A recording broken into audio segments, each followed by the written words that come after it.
कब्रिस्तान के सन्नाटे में रात के 12 बजे हवाएं चीख रही थी। सिया का पूरा शरीर ठंड से कांप रहा था, लेकिन अपने छोटे भाई की जिंदगी के लिए वे पत्थर बनी खड़ी थी। तभी पेड़ों की ओट से वरुण बाहर निकला। उसके चेहरे पर एक वहसी मुस्कान थी और हाथ में एक चमचमाती हुई रिवॉल्वर। बहुत सही वक्त पर आई हो सिया। मुझे पता था कि तुम अपने भाई की खातिर दौड़ी चली आओगी। वरुण ने जहरीली हंसी हंसते हुए कहा। उसने अपने गुंडों को इशारा किया, जिन्होंने सिया के भाई के मुंह पर पट्टी बांधकर उसे एक पुरानी कब्र के पास बैठा रखा था। वरुण, मैंने तुम्हारे कहे मुताबिक पुलिस को कुछ नहीं बताया। मेरे भाई को छोड़ दो प्लीज। सिया ने हाथ जोड़कर गिड़गिड़ाते हुए कहा। छोड़ दूंगा, लेकिन पहले इस कागज पर साइन तो करो। वरुण ने अपने कोट की जेब से रायचंद एम्पायर्स की पावर ऑफ अटॉर्नी के कागजात निकाले। इस पर दस्तखत करते ही आर्यन रायचंद सड़क पर आ जाएगा और जैसे ही वे बर्बाद होगा, मैं तुम्हें भी अपने साथ ले जाऊंगा। सिया ने कांपते हाथों से पेन उठाया। वह जैसे ही दस्तखत करने वाली थी, तभी अचानक पूरे कब्रिस्तान में एक तेज हेडलाइट की रोशनी चमकी। एक काली एसयूवी गाड़ी कब्रिस्तान की बाउंड्री वाल को तोड़ती हुई सीधे अंदर घुसी। टायर घिसटने की तीखी आवाज आई और गाड़ी रुकी। दरवाजा खुला और बाहर निकला आर्यन रायचंद। उसकी आंखें गुस्से से पूरी तरह लाल हो चुकी थी। उसने अपनी महंगी शेरवानी की आस्तीनें ऊपर चढ़ा रखी थी और हाथ में लोहे की एक भारी रोड थी। उसका वो पुराना, खौफनाक और रूड अवतार इस वक्त साक्षात मौत जैसा लग रहा था। वरुण, आर्यन की आवाज कब्रिस्तान की दीवारों से टकराकर गूंजी। तुझे क्या लगा था मेरी पत्नी के गले में जो पेंडेंट है उसमें जीपीएस ट्रैकर सिर्फ दिखावे के लिए है? फिर से मेरी जिद को छूने की हिम्मत कैसे की? पीछे हट जाओ आर्यन, वरना मैं इसके भाई की खोपड़ी उड़ा दूंगा। वरुण ने घबराकर गगन सिया के भाई की कनपटी पर बंदूक तान दी, लेकिन आर्यन रुका नहीं। वह बिल्कुल पागलों की तरह हंसा, एक ऐसा पागलपन जो सिर्फ अपनी मोहब्बत को खतरे में देखकर आता है। गोली चला वरुण, अगर तूने एक भी उंगली हिलाई तो मैं तुझे इसी कब्रिस्तान में जिंदा दफना दूंगा। आर्यन रायचंद से उसका साम्राज्य कोई भी छीन सकता है, लेकिन उसकी औरत को छूने वाले को यमराज भी नहीं बचा सकता। उसी पल आर्यन ने बिना पलक झपकाए हाथ में पकड़ी लोहे की रोड पूरी ताकत से वरुण की तरफ फेंकी। रोड सीधे वरुण के हाथ पर लगी और बंदूक छिटककर दूर जा गिरी। इसके बाद जो हुआ वह कोई लड़ाई नहीं बल्कि आर्यन का कहर था। आर्यन ने वरुण का कॉलर पकड़ा और उसे जमीन पर पटक दिया। वे बिना रुके वरुण के चेहरे पर मुक्के बरसाने लगा। तूने उसे डराया, तूने उसे आधी रात को यहाँ बुलाया, तूने मेरी सिया को रुलाया। वरुण का चेहरा खून से लथपथ हो चुका था। वे बेहोश होने की कगार पर था। तभी पुलिस की गाड़ियां भी सायरन बजाती हुई वहां पहुंच गई। पुलिस कमिश्नर ने खुद आगे बढ़कर आर्यन को रोका। मिस्टर रायचंद, रुकिए, कानून को अपने हाथ में मत लीजिए, ये मर जाएगा। आर्यन उठा। उसने अपने हाथ पर लगा वरुण का खून अपनी ही शेरवानी से पोंछा और पुलिस की तरफ देखा। इसे ऐसी काल कोठरी में डालो जहां से इसे कभी धूप ना दिखे, और माया मल्होत्रा वे भी इसके साथ ही जेल जाएगी। सारे सबूत मैंने आपके हेडक्वार्टर भेज दिए हैं। वरुण और उसके गुंडों को पुलिस घसीटते हुए ले गई। माया को भी उसी रात उसके होटल से अरेस्ट कर लिया गया। अब साजिशों का हमेशा के लिए अंत हो चुका था। गुस्सा, फिक्र और पहला रोमांटिक एहसास। कब्रिस्तान में अब सिर्फ आर्यन, सिया और उसका भाई बचे थे। गार्ड्स ने गगन को गाड़ी में बिठाया ताकि उसे सुरक्षित घर भेजा जा सके। आर्यन धीरे धीरे सिया की तरफ बढ़ा। उसका गुस्सा अभी शांत नहीं हुआ था, लेकिन इस बार वे गुस्सा दुश्मनों पर नहीं बल्कि सिया पर था। उसने सिया के दोनों कंधों को अपनी मजबूत उंगलियों से दबोच लिया और उसे अपनी तरफ खींचा। तुम पागल हो सिया, तुम यहाँ अकेली चली आई? आर्यन की आवाज में फिक्र से उपजा एक जबरदस्त गुस्सा था। अगर तुम्हें कुछ हो जाता, अगर उस कमीने ने तुम्हें एक खरोंच भी पहुंचाई होती तो मैं खुद को कभी माफ नहीं कर पाता।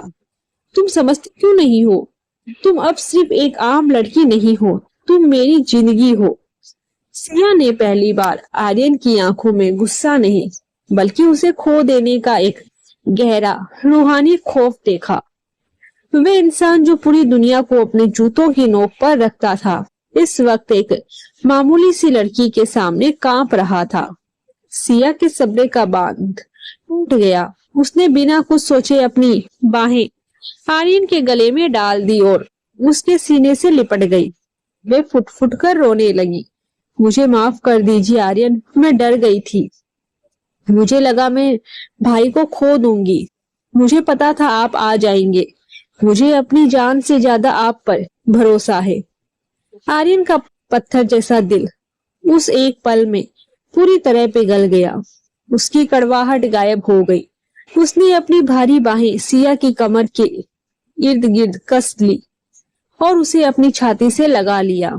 उसने अपना चेहरा सिया के रेशमी बालों में छुपा लिया और उसकी सिसकियों को शांत करने के लिए उसकी पीठ को सहलाने लगा। शांत हो जाओ सिया, सब खत्म हो गया। तुम्हारा भाई सुरक्षित है और तुम अब रायचंद हवेली के उस पिंजरे में हो जहां मौत भी मेरी इजाजत के बिना कदम नहीं रख सकती। आर्यन ने बेहद धीमी और मखमली आवाज में कहा। उसने सिया को खुद से थोड़ा अलग किया। चांद की मध्यम रोशनी में उसने अपनी उंगलियों से सिया के गालों पर बहते आंसुओं को साफ किया। उसने झुककर सिया के भीगे हुए माथे पर अपने होठ रख दिए। वह कोई हवस या जबरदस्ती का स्पर्श नहीं था। वह एक पति का अपनी पत्नी के प्रति अटूट सुरक्षा का वादा था। चलो घर चले, आज हमारी सुहागरात है और मैं नहीं चाहता कि रायचंद खानदान की बहू अपनी जिंदगी की सबसे खूबसूरत रात इस डरावने कब्रिस्तान में बिताए। आर्यन के होठों पर एक हल्की कातिलाना और रोमांटिक मुस्कान आ गई, जिसने सिया के चेहरे पर भी एक खूबसूरत हया की लाली बिखेर दी। वह सिया का हाथ पकड़कर अपनी गाड़ी की तरफ बढ़ा। अब कोई दुश्मन नहीं था, कोई साजिश नहीं थी। अब सिर्फ वे दोनों थे और हवेली में उनका इंतजार कर रहा उनका बेइंतहा इश्क।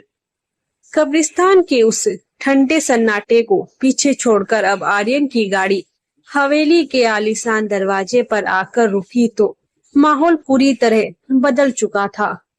हवा में अब खौफ की जगह मोगरे और गुलाब की भीनी भीनी खुशबू घुली हुई थी। साजिशों का तूफान थम चुका था। वरुण और माया जेल की सलाखों के पीछे अपने गुनाहों की कीमत चुका रहे थे।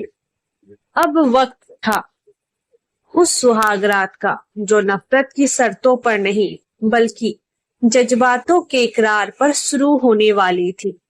हवेली के अंदर सन्नाटा था, लेकिन ये वो डरावना सन्नाटा नहीं था जिसने सिया को कभी डराया था। आज उस सन्नाटे में एक अजीब सा सुकून था। जानकी जी ने गगन को उनके कमरे में आराम के लिए भेज दिया था और पूरे स्टाफ को छुट्टी दे दी गई थी। आज रात ये पूरी हवेली सिर्फ दो रूहों की थी।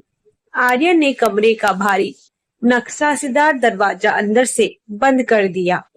कमरे में सिर्फ मोमबत्तियों की मध्यम और मखमली रोशनी तैर रही थी।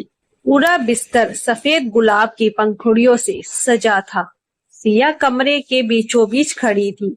उसका लाल जोड़ा जो कुछ घंटे पहले उसे एक कफन जैसा लग रहा था, अब उसकी सुहागरात का गवाह बनने जा रहा था। डर के मारे उसकी पलकें झुकी हुई थी और वे अपनी उंगलियों से साड़ी के पल्लू को मरोड़ रही थी। आर्यन ने अपनी शेरवानी के बटन खोले और उसे उतारकर सोफे पर फेंक दिया। अब वे सिर्फ अपनी सफेद शर्ट में था, जिसकी आस्तीनें ने उसने कोहनी तक मोड़ ली थी। वह बहुत धीरे धीरे एक शिकारी की तरह लेकिन बेहद नरमी से सिया की तरफ बढ़ा। अब भी मुझसे डर रही हो, मिसेस रायचंद? आर्यन की आवाज में आज वो कड़वाहट या रूठ अकड़ नहीं थी। उसकी आवाज में एक ऐसा मखमली भारीपन था जिसने सिया के दिल की धड़कन को सीधे उसकी सेट पर ला खड़ा किया। सिया ने अपनी आंखें उठाई। चांदनी और मोमबत्ती की मिली जुली रोशनी में आर्यन का चेहरा किसी ग्रीक गॉड जैसा लग रहा था। डर आपसे नहीं लगता, डर इस बात से लगता है कि आप कब बदल जाएं। आर्यन ने मुस्कुराकर एक कदम और बढ़ाया और सीधे सिया के बिल्कुल करीब आकर खड़ा हो गया। दोनों के बीच 1 इंच का भी फासला नहीं बचा था। सिया को आर्यन के सीने की तेज धड़कन साफ सुनाई दे रही थी। मैं कभी नहीं बदलूंगा सिया, मेरी जीत कल भी तुम थी और आज भी तुम हो। फर्क सिर्फ इतना है कि कल तक मैं तुम्हें दुनिया से छीनना चाहता था और आज मैं खुद को तुम्हारे हवाले करना चाहता हूँ। आर्यन ने बहुत ही नजाकत से अपनी ठंडी उंगलियों से सिया की ठुड्डी को ऊपर उठाया। उसका स्पर्श इतना कोमल था कि सिया की आंखों से एक कतरा आंसू का ढलक गया। आर्यन ने अपनी उंगली से उस आंसू को पोंछा और फिर उसी उंगली को अपने होठों से लगा लिया। आज के बाद तुम्हारी आंखों में सिर्फ मेरे प्यार के आंसू होने चाहिए, दर्द के नहीं, उसने पास आकर कहा। आर्यन के हाथ धीरे धीरे सिया के बालों की तरफ बढ़े। उसने बहुत आराम से उसके सिर से वो भारी घूंघट और जूड़े के पिंस को निकाला। जैसे ही पिंस निकले, सिया के लंबे रेशमी काले बाल उसकी कमर पर बिखर गए। आर्यन ने उन बालों में अपनी उंगलियां फंसा दी और सिया के चेहरे को अपने करीब खींचा। सिया की सांसें तेज हो चुकी थी। उसने अपने दोनों कोमल हाथ आर्यन के चौड़े सीने पर रख दिए। आर्यन, उसके मुंह से सिर्फ उसका नाम निकला, जो किसी गुजारिश जैसा था।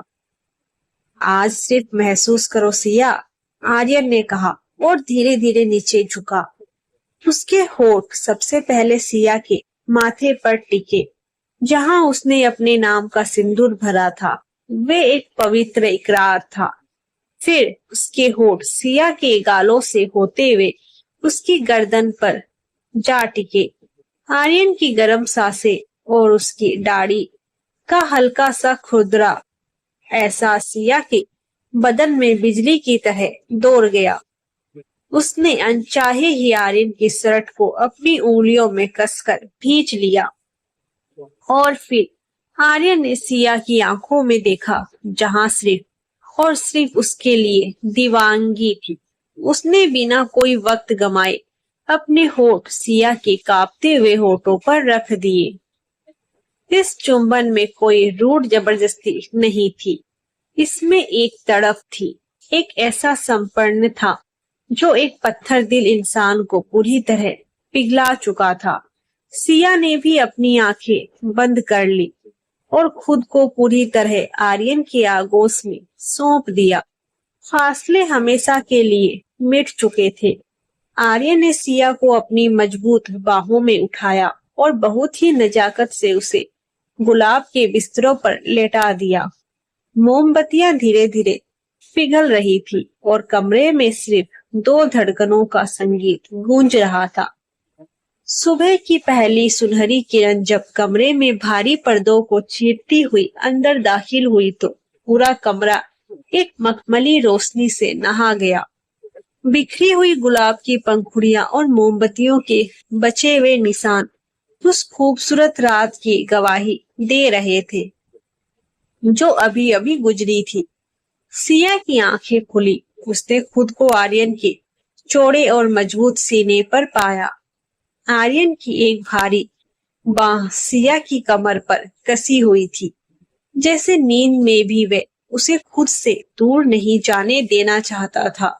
सिया ने मुस्कुराकर आर्यन के शांत चेहरे को देखा। सोते हुए उसका वे रूड और घमंडी रूप गायब था। वह बिल्कुल किसी बच्चे जैसा मासूम लग रहा था।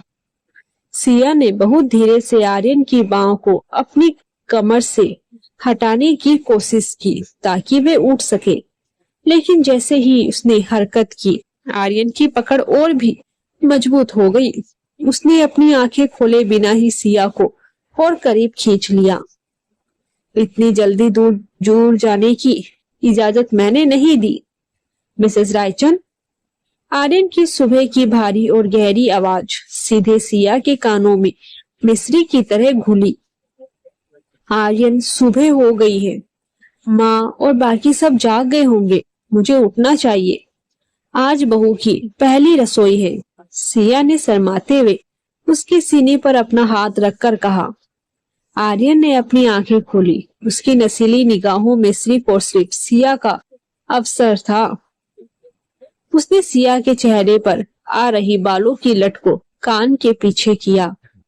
इस हवेली में मेरी इजाजत के बिना सूरज भी अपनी मर्जी से नहीं चमकता। और जहां तक पहली रसोई का सवाल है, रायचंद खानदान का वारिस आज अपनी पत्नी को कोई काम करने नहीं देगा। मतलब? सिया ने नासमझी से पूछा। मतलब ये कि आज नाश्ता मैं बनाऊंगा। आर्यन ने एक कातिलाना मुस्कान के साथ कहा और बिस्तर से उठ खड़ा हुआ। रायचंद हवेली का आलीशान और आधुनिक किचन आज एक अनोखे दृश्य का गवाह बनने जा रहा था।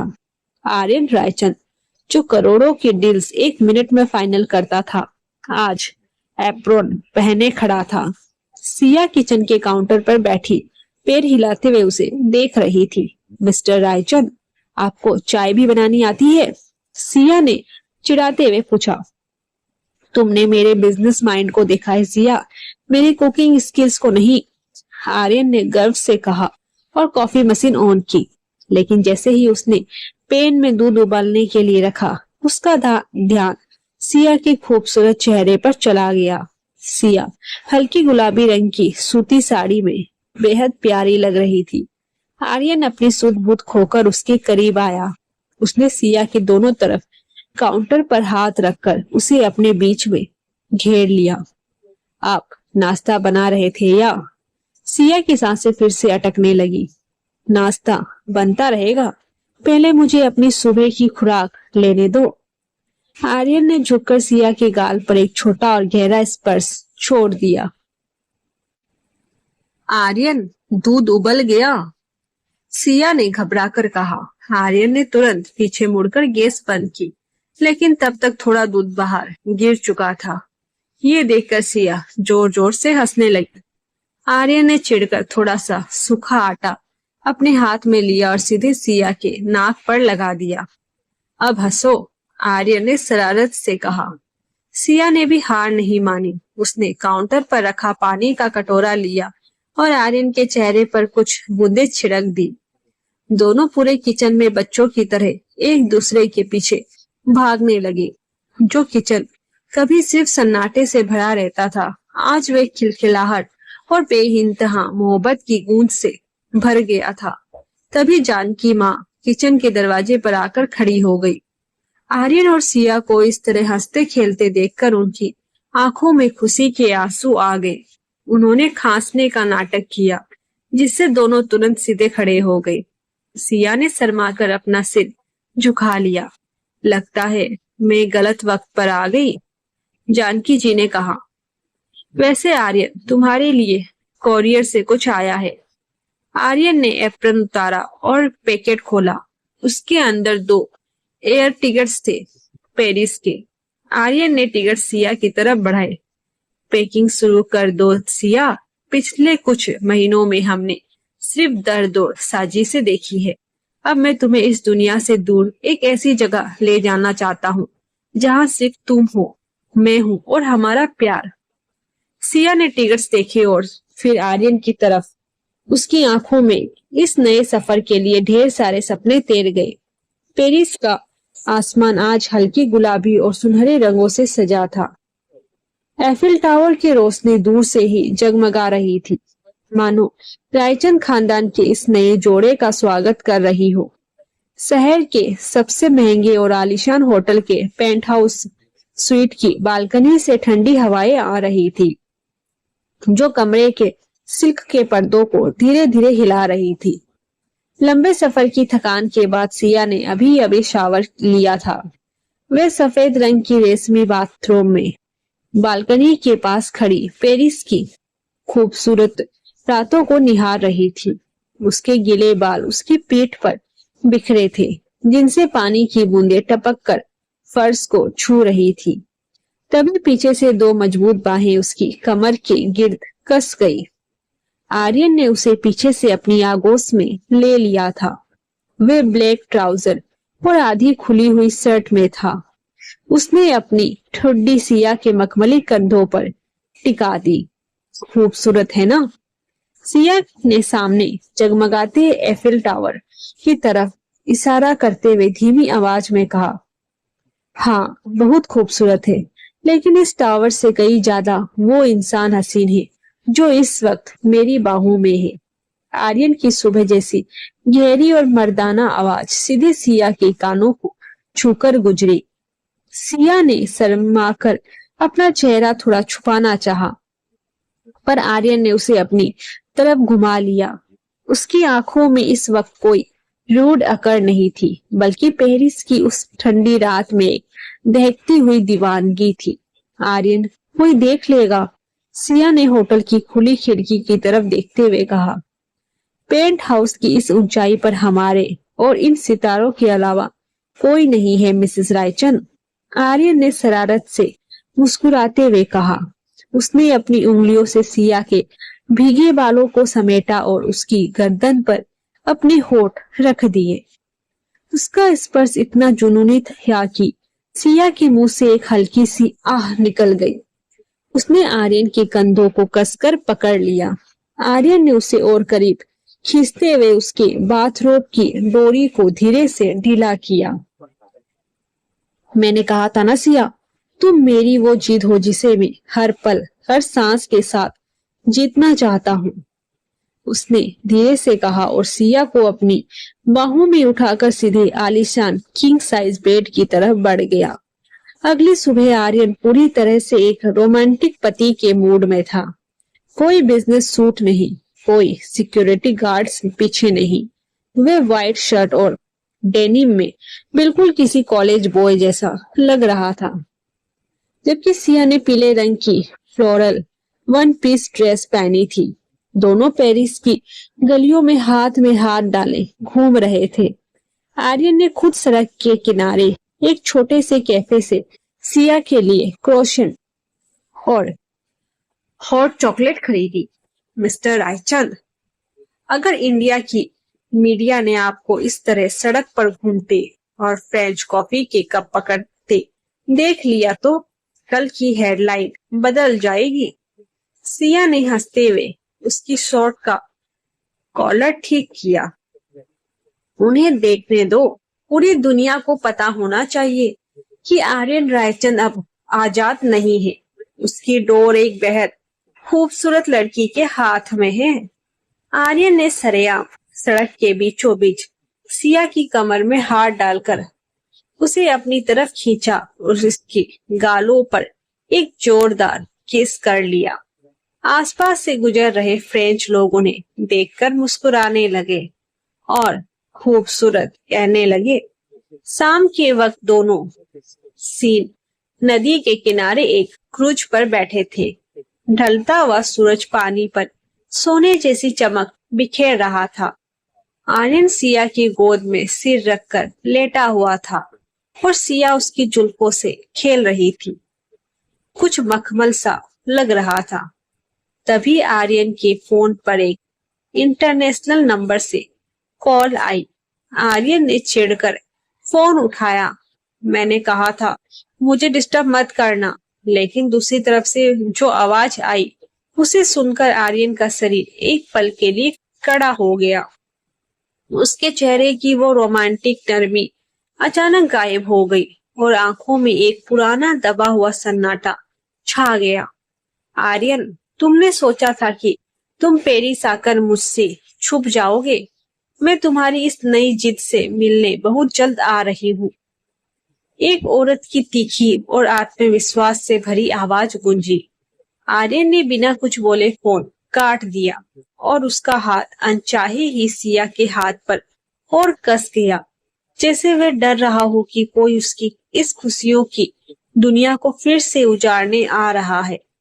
आर्यन के चेहरे पर आए उस अचानक बदलाव को सिया की पारखी निगाहों ने तुरंत भांप लिया। सेन नदी की वो ठंडी हवा जो कुछ पल पहले बेहद रोमांटिक लग रही थी, अब सिया को अपनी त्वचा पर चुभती हुई महसूस हो रही थी।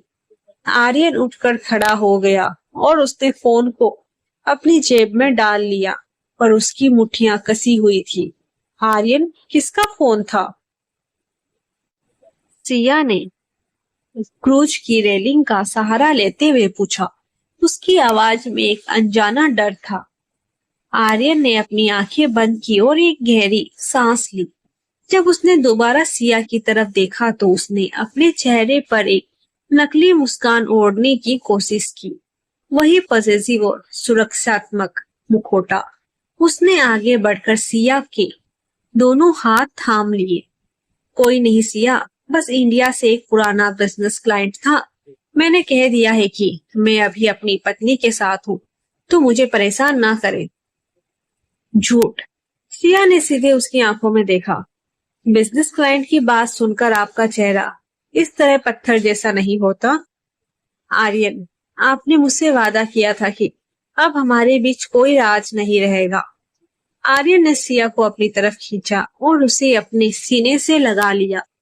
कोई राज नहीं है सिया, और अगर कोई अतीत का साया हमारी खुशियों के बीच आने की भी कोशिश करेगा तो मैं उसे खुद अपने हाथों से मिटा दूंगा। तुम बस मुझ पर भरोसा रखो। सिया ने उसके सीने पर सिर तो रख दिया, पर उसका दिल कह रहा था कि पेरिस की इन हसीन वादियों में कोई बहुत बड़ा तूफान उनका रास्ता देख रहा है।